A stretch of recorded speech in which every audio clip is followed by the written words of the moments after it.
Ladies and gentlemen, welcome to a little thing we like to call Spaghetti Shootout, where much like the pharmaceutical companies, we ran out of normal names that we could have named the show and just had to make one up.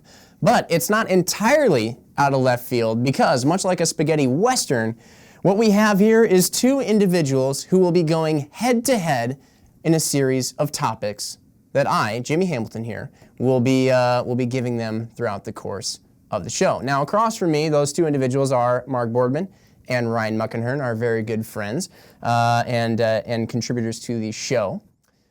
And then, how do you like that, Mark? Contributor to the show. It's kind of like a formal, I feel like. Obviously, you're the very host. Formal. You're kind of the host. Yeah, but you know, I was contributing, yeah. So anyway, basically the way that this works, like I said, I'm going to name them some topics, and then I actually have all the power here. So now let's go over some rules, gentlemen. A topic will appear. It will be given to you. That topic then has 2 minutes where you two can debate your points. I'm guessing, based on the ones that we've chosen, that you may have some differing opinions. Now, how do you gain points? It's completely at my discretion. There are no rules. So that's pretty much how it goes. I can award points in 1, 3, or 6 point increments. I can also take points away if I don't like what you're saying. And at the end, it's quite simple. Whoever has the most points wins. Now, last thing I will mention, this is kind of dedicated, well, not dedicated, but it's a little bit more better enjoyed on YouTube, but we will try to make it certainly able to be listened to if you're one of those folks who listens during your commute. But if you get the chance later on, catch it on YouTube. Why not? All right, I feel like I've gone through everything. Let's do this. It is numero uno, so we had a little bit more admin there at the beginning. But now it's time to pit these two gentlemen against one another. Boy, oh boy, you realize am I I excited. hate this, right, Jim? I know. Mark, you hate conflict. Ryan just enjoys it thoroughly. And I also enjoy it thoroughly. Here's what I don't like. Number one, like you said, I hate conflict. I consider Ryan one of my very good friends. Now you've pitted us against one another, and then now I'm starting to believe, because we've done a couple test runs of this, that Ryan actually views this as his opportunity to release a lot of pent-up aggression towards me. Is that true?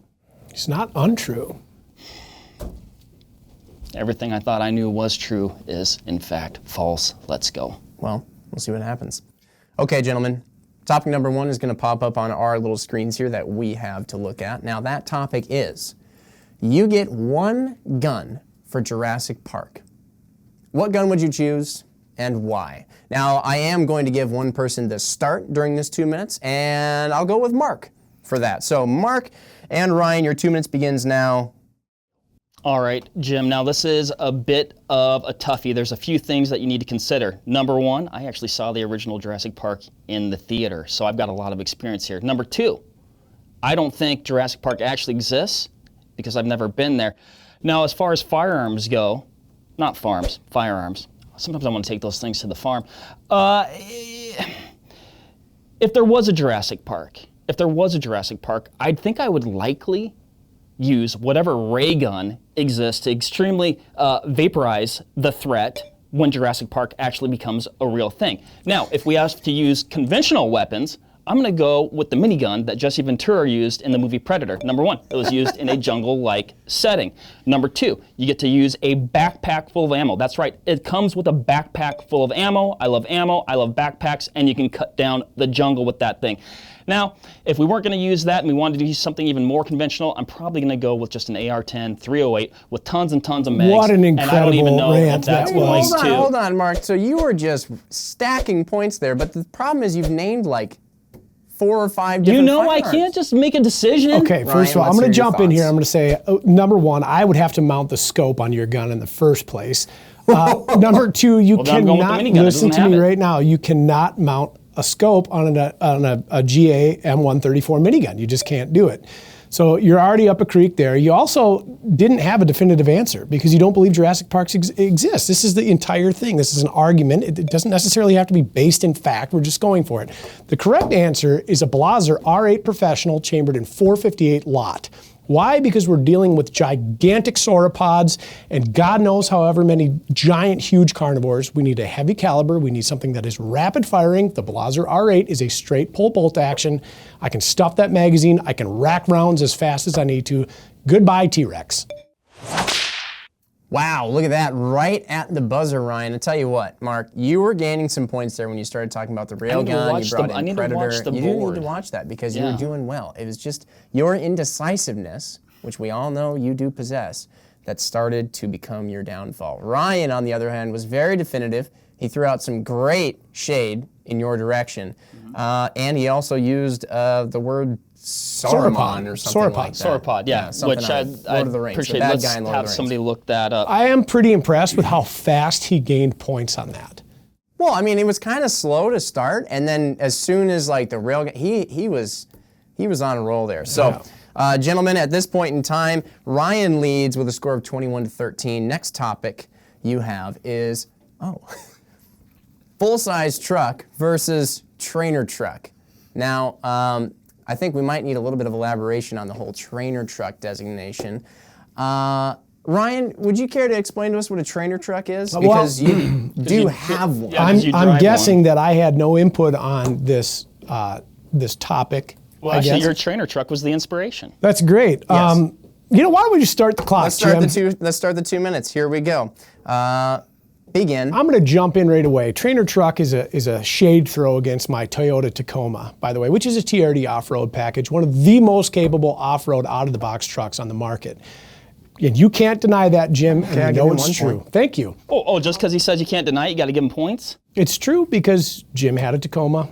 So there's that. Mark has the full-size version of this, the Tundra, which I think is great, but he has golf cart tires on it, and he wouldn't even know how to use the four-wheel drive capability that the vehicle has because of his golf cart tires. In my case, why I selected the Tacoma and specifically the TRD off-road with the short bed and double cab is I needed a truck that was going to go anywhere I could realistically get into, but I needed something that was comfortable to drive on my daily 74-mile commute to work, to and from. I picked that. I think it's a great truck. It does everything I need it to, and it does not send any other message out there. Anybody who has a full-size truck that wants to contend that with golf cart tires on it, might I add, go ahead. Mark, let's hear it. Jim, I don't like my glass half full, and I don't like my truck half full. That's why I go with a full-size truck. Sick burn. That was good.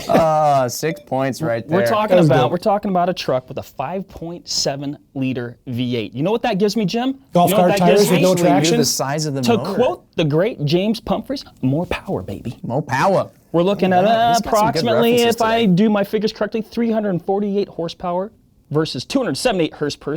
Number one, my truck sounds better. Let's just start with starting the truck. My truck sounds better. It's a full-size truck. You know why you have a top on your truck? Because you don't have room in the cab to put your things. Oh, that's right. You have a roof rack on the top because you don't have room for your stuff too. The price is basically similar. Fuel economy negligible. I've got room for my family in the back, which is always a consideration. Should have got a van. Well, then I would have just got your truck. I've got, let's see, I can tow more throttle. You know the answer to getting out of a bunch of jams, Jim? More throttle. Now, that is true. Ryan's However, truck. Mark, you do need to notice the scoreboard as you carry on. Fine. Lots of other reasons. Bye. Lots of other reasons. Bye. Okay, you get 1 point back for that. You really summed it up in the end there. Ryan, you gained a couple of points during that argument. Of course, like we said, there are no rules here. It's completely at my discretion. And I am a fan of the full-size truck. I have tried to convince you for a long time to get rid of your trainer truck, the Toyota Tacoma, because of how useless it is. I should get a sedan because you believe that is the best off-road vehicle on the market. I never said it was the best off-road vehicle. I said that it's the best all-around vehicle for all things. Anyway, all right, that's another conversation. Never good to contest the keeper of the points. Exactly. Topic number 3 is coming up as we find ourselves with Ryan in the lead 25-22. Gentlemen, topic number 3 should pop up on our screen here. Now it is, bear is in your yard. What do you do? That's quite simply the topic. I should elaborate a little bit on this. There was a news story I don't know if it was like super recently, but I know that it was within modern history, certainly time in the internet. In Medford, Wisconsin, a family just minding their own business at home, looked out the window, found a black bear messing around with their bird feeder. They proceeded to open the window, yell at the black bear, in which the black bear turned around, stormed through the window, and attacked them. Now, thanks to the gentleman's quick thinking and tactical skills, he stabbed it with a kitchen knife and then proceeded to find a firearm and shoot the bear in their home. Anyway, very, very, like, just a scary scenario to think about yourself potentially being in. Of course, they found out that it was a mama bear and her cub was seen nearby running away from the home shortly thereafter. Very unfortunate situation, of course. But the question remains, what would you do in this situation? Since we started with Ryan last time, Mark, we'll start with you this time. You gentlemen get 2 minutes, as usual. Begin. All right, Jim, I'm gonna view this through the context of living in Wisconsin, living in bear country. Number one, if you live in bear country in Wisconsin, I would suggest you don't have a bird feeder in your yard, because if there's one thing that bears love, they love bird feeders. They love bird feeders, and they get into bird feeders all the time. Now, one thing that Ryan says that always stuck with me is stay strapped or get clapped. And I think that is actually really, really good advice. I personally, I don't carry all the time. I always do carry a knife with me in this situation. That was the tool used to neutralize the bear to a point where the person was able to retrieve the firearm and dispatch the bear. That was a kitchen knife. You're talking about your pocket knife. But if I had my knife on me, that's what I'd use. I wouldn't have to go get the kitchen knife. So do you have your knife on you? Of course I do. Where's your pistol? There's a bear in the showroom, Mark. What's going to happen? Nothing, because you didn't stay strapped. You got clapped.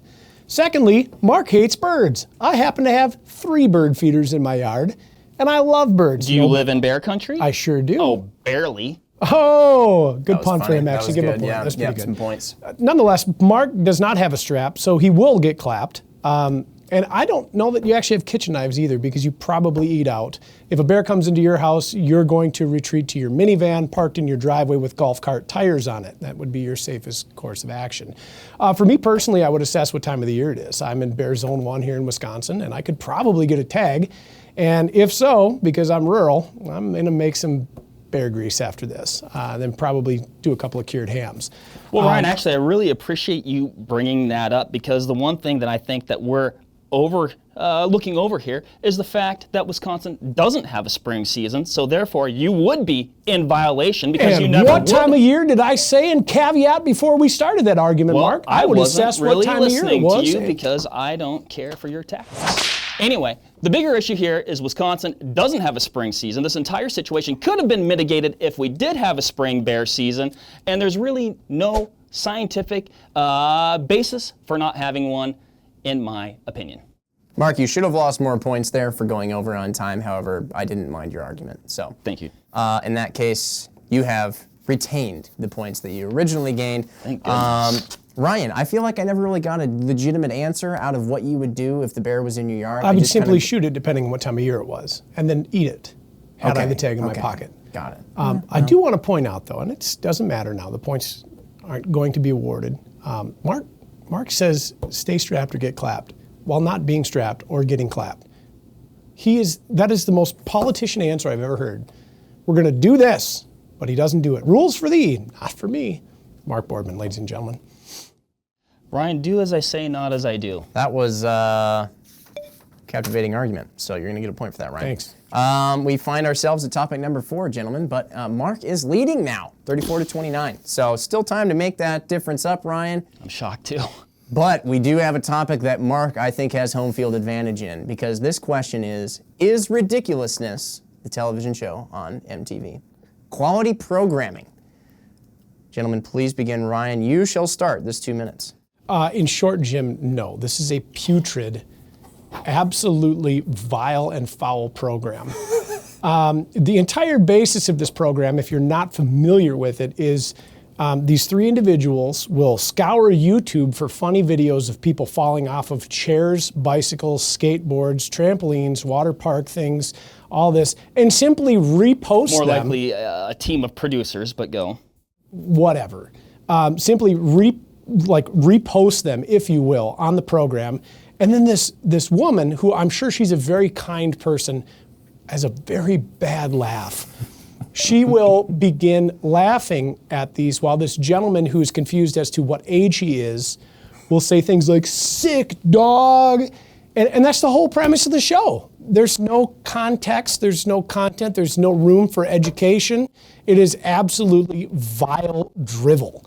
I will say, having traveled the country with Mark to trade shows on hunts and things, we have shared some incredible hotel room cinema and media. We have watched a number of Tom Hanks movies, in parcel, but through, and they're great. His love for ridiculousness is concerning to me, that is the kind of humor that captivates his mind. I am worried about his emotional and psychological well-being, and I rest my case with that. All right. Ryan, you did go a little long, so Mark, you're going to get a chance to go over the buzzer here.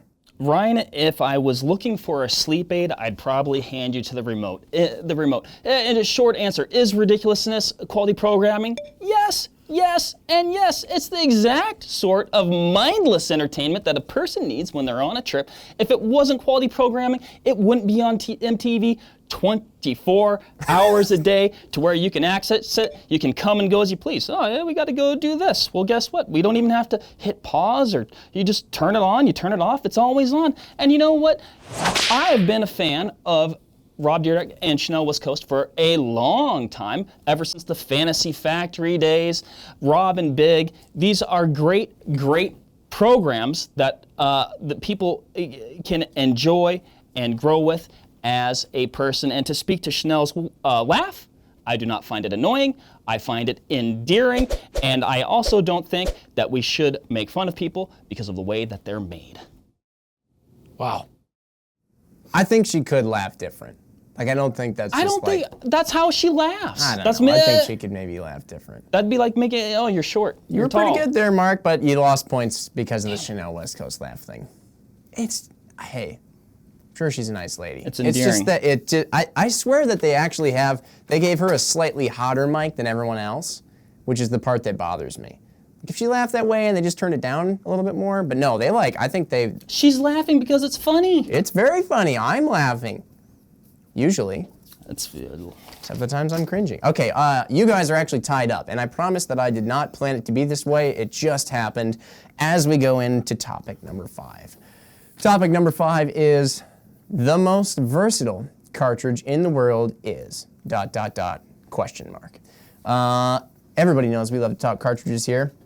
Now, Ryan may have a bit of a home field advantage in this particular sense. However, I know Mark has some strong feelings about the few cartridges he is intimately familiar with. So, who did we have start last time? Ryan did? Okay, Mark, you are going to get the start for topic number 5. 2 minutes, begin. Ryan, I once heard a person say that the 300 WSM is the modern gentleman's 30-06, and I believe that to be correct. Do you know who said that? I do. Who was that? He who shall remain nameless. It was Ryan. This cartridge is incredibly versatile. It has the gas to kill I'll say everything on the planet, probably even including critters at Jurassic Park. It comes with, you can get it loaded with bullets as diverse a palette as you could ever find. And, oh boy, gosh darn it. Yeah. Oh, during ammo shortages, it's just popular enough that the stores have to carry it, but not so popular that it flies off the shelves. People like to say, oh, that's too big for an average size game. I always say, can you make anything too dead? The answer is no. And if people are like, oh, they often say like, well, it's bullet placement. And I'd say if it's accuracy you're concerned with, then you can check the current world record group at 1,000 yards, shot with none other than the 300 WSM. Good finisher there, Mark. That was good. A little rough in the middle. No, it was fine. You pulled out at the end. Good cartridge selection, too. 300 short mag is a fine cartridge. I would say, though, the most versatile cartridge in the world is still probably going to go to 12 gauge. Only because we can shoot birds with it while they fly on the wing. We can also load it with slugs, and we can shoot up to African elephants and hippopotamuses and rhinoceroses if we want to. We can load it with buckshot, and we can chase running deer through the timber and through the woods and things like this. You can even get these nifty little inserts for your 12-gauge shotgun where you then load cartridges like 9mm, 22 long rifle, 380 I'm going to have to ACP. interject here. Are we not talking about metallic cartridges, making everything you're saying? It just simply says what is the most versatile cartridge in the world. 12-gauge, actually, let's back up. Let's look at the definition of cartridge. The thing that contains the projectile, the powder, the whole thing. Whoosh, there it is. I tell you what. That's it, huh? That's it. Ryan. Sir. You, with your final argument, managed to pull ahead 43 to Mark's 41 points. I tell you, Mark, I tell you what did it.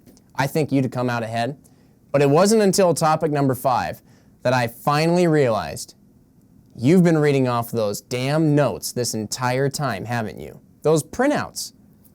And you lost your place. You lost your place. They help organize my thoughts. Well, but you lost your place, and that's ultimately one of my largest pet peeves ever, is your printouts. And they were ultimately your demise. What's wrong with the printouts? The printouts, Mark, it's... I don't know why I should have to explain this. I don't want to lose my train of thought. Mark, you had some really great arguments in there, Thank you, I will Jim. say. It felt a little bit... Ryan felt like he was off the cuff. He was. And More you spontaneous. had those printouts. Mr. Spontaneous. Look, here's the deal, Mark. I won't always penalize you for your printouts. If you come back next time with your printouts, we'll just set that all aside and we'll just let you go. But on this particular episode, I had to make an example. Fair enough.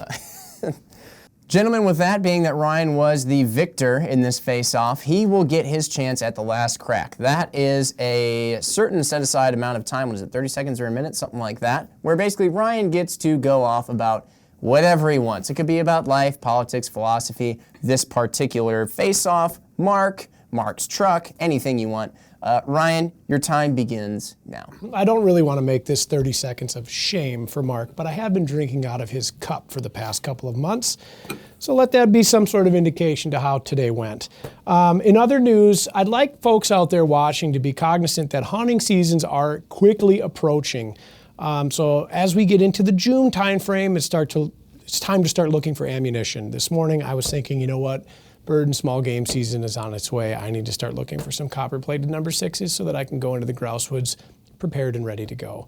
And if you're sitting out there and thinking like, oh my gosh, I should really address my rifle scope 0 from last year, hop on it right now. If you've got any questions, of course, give us a call at any time. The phone lines, the email lines, the chat lines, we're always ready to talk rifles, cartridges, ballistics, knives, boots, guns, bullets, the whole thing. My gosh, that's all I've got. That was very responsible. That was very much dad last crack of you. Thank you. The consummate Vortex representative, Ryan. Always thinking of others. Very nice. So, ladies and gentlemen, like we said, Ryan has now won 43 to 41 on the first ever spaghetti shootout.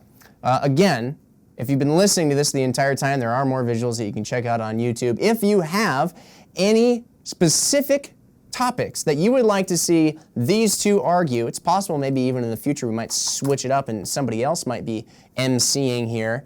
But anyways, if you had any specific topics you would like to see argued on this show, please let us know in the comments, either on YouTube, on Instagram, however it is you got to reach us. There's a million and one ways here at Vortex, so just do that. Otherwise, we'll be back to our regularly scheduled programming, and this will also be finding its way regularly into the lineup with the Vortex Nation podcast as well. Thank you all for watching. We'll catch you on the next one. Bye. Bye, everybody. My windshield is split from side to side due to some crazy-ass articulation. Now, you know why your windshield is split from side to side is because you were going through some moderate-ass articulation, but the Toyota Tacoma's extremely spaghetti frame was bending too much on you. Oh. Couldn't have anything to do with the rock chip that I had in there to begin with.